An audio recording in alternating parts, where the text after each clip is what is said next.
Well, hello there, my name is Vladimir, welcome to my studio. This is the Jazzmaster Diary, episode 7, I think, unless I'm losing count already. I know that you might ask, hey, didn't you release a diary episode last week? And the answer is yes, I did. And I'm going to release the second one because last week I actually attended 2 courses, both one on Thursday and one on Saturday as well. Because I missed several Thursdays or Saturdays or however you want to think of it.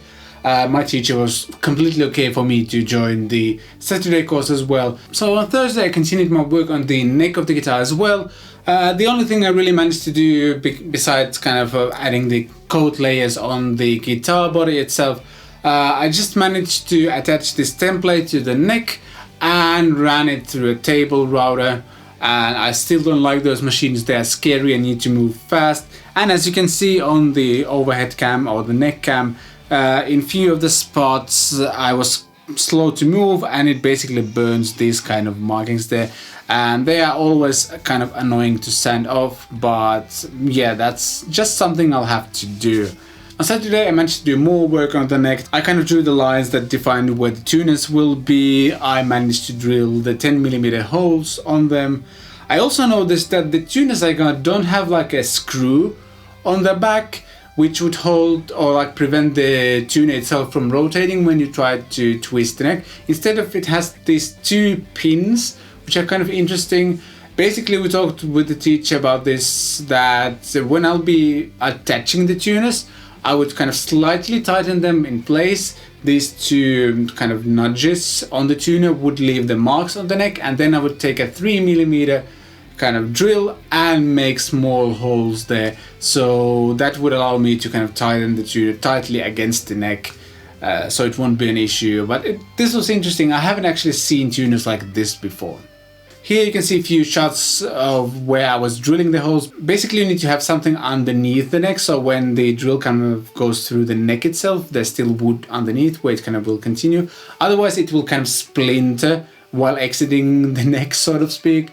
And that's something you cannot really fix in the end, so that helped a lot. And also I had like a side guide, I guess, which made sure that the kind of line on the neck, let me put it on the neck cam, so this line would be pretty straight. I'm not 100% sure if it's like exactly straight, but it's pretty close and it doesn't like crooked or anything like that. And yeah, I think the end result is pretty good. No major splintering happening here. These will be covered by the tuners themselves. I think that part of the process went just fine. Then I started measuring and drawing a center line, and this actually took a little bit of time because you need to be really precise. You might be able to see that I actually have kind of erased the old line, because over here it was slightly offset, and that's a big issue. After drawing the center line, we had this weird template which I think I actually forgot to shoot, which allowed me to kind of measure where the frets would be, and then I would take like a sharp edge and just do kind of straight cuts over there. And then I had this kind of saw, I don't know other ways to call it, machete saw maybe, I don't know, it looks kind of fun. Basically I used that to make kind of deeper kind of cuts where the frets will be, but while doing that I noticed that one of the frets, and I think this one you hopefully will be able to see it on the top cam, to my eyes it looks slightly crooked, and that's a problem because then the intonation and everything or the tuning of the guitar wouldn't be proper in this place. But I talked with my teacher and he said, fear not, we can for example fill this with super glue and then just draw the line again and then saw it straight. So it will be fixable, but I mean, just annoying that stuff like that happens. I only realized it after I had kind of sewn it and I kind of measured it against all the other frets. Everything else looks fine. There's slight traces over here, but those don't matter. But yeah, this needs to be fixed, otherwise, wait, 1, 2, 3, 4. Basically the A, like low A note or something like that would be quite out of tune over there, and I really don't want that. But luckily enough it's fixable. It's just annoying, it's some extra work basically. On Thursday I was excited because this would be the day where I would be able to apply the color or kind of add the toner with the base coat, and that would kind of color the body. The color I chose is basically just called dark oak, and we talked about this with the teacher that if we mix it a little bit with the base coat it will look really good. And the only thing I had to do before that is to sand the body so there's no like shiny spots left or anything like that. And the thing that I feared might happen happened, and I basically sanded through the lacquer into the wood, and here you should be able to see what the end result was like. Basically that lighter part of the wood means that there's no kind of lacquer left, and if I would color over that it would be just really apparent that that's where it's missing some lacquer.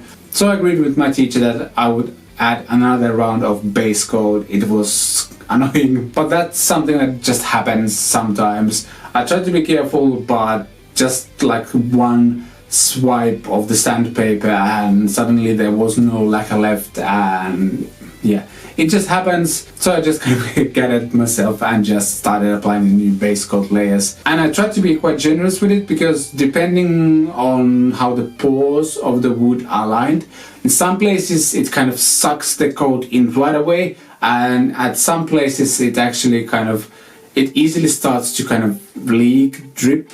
I still don't know how to kind of describe it, but you know the idea, there will be like small drops on the sides. So I tried to be generous and wasn't too worried of like it kind of dripping all over the place because I knew I would be able to sand that. Once the sanding was done, I was attaching my kind of neck template thing that I would use to put the guitar into a holder while painting it.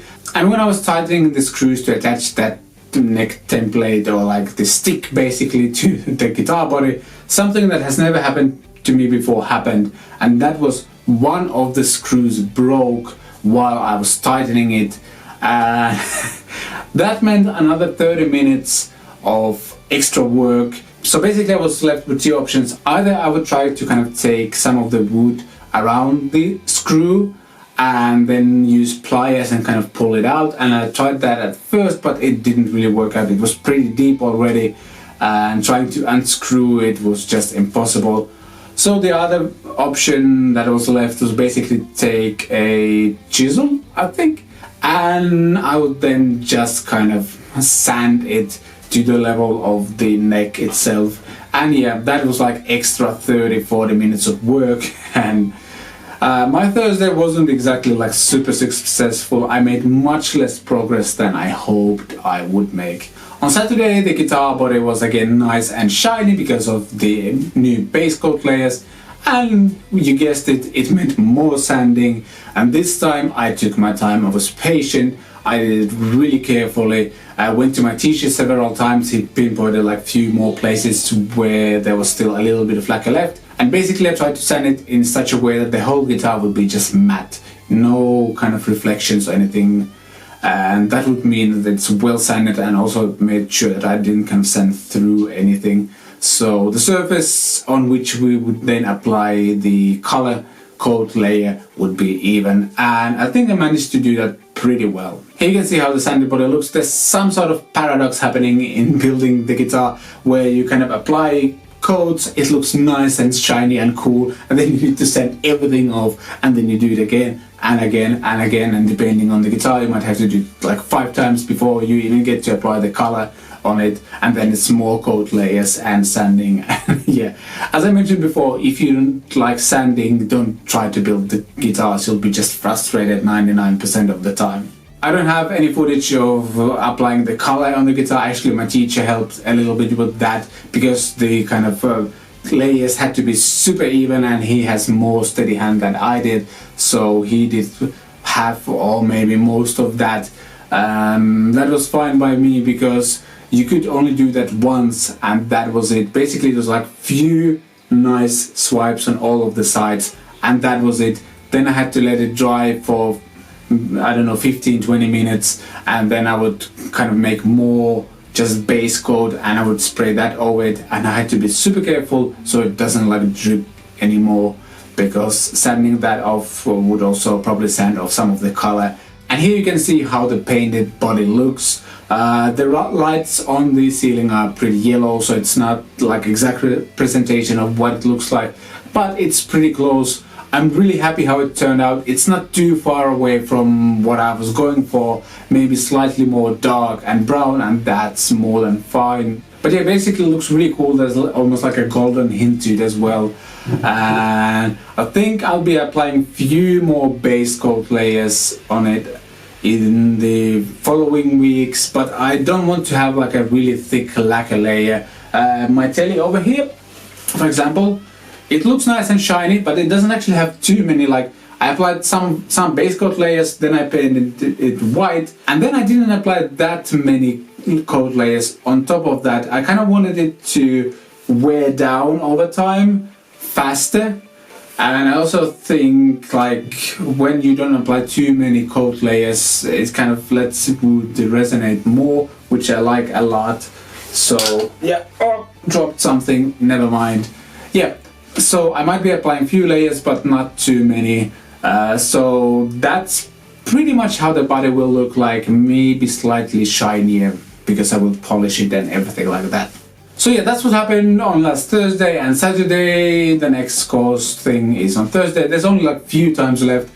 I'm starting to suspect I might not be able to get it done by the end of this spring. So depending in which state the guitar is when I finish the course, there's pretty much two options. Either I will continue the build in the fall, or maybe I go and ask local luthiers and if I could like come there and finish it, or if they could do it in exchange for money, obviously, but you know, because I'm not sure I want to attend the course in the fall and pay the money for that and then go there only a few times to finalize the guitar. We'll see, I'm not 100% sure yet. It really depends on many things. But I think that wraps up the Jazzmaster Build Diary episode 7. I still think it's 7.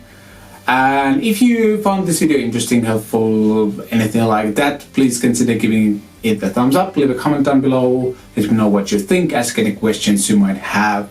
And if you haven't subscribed yet, hit the subscribe button and the notification bell as well. Thanks for watching this video, I shall see you next time!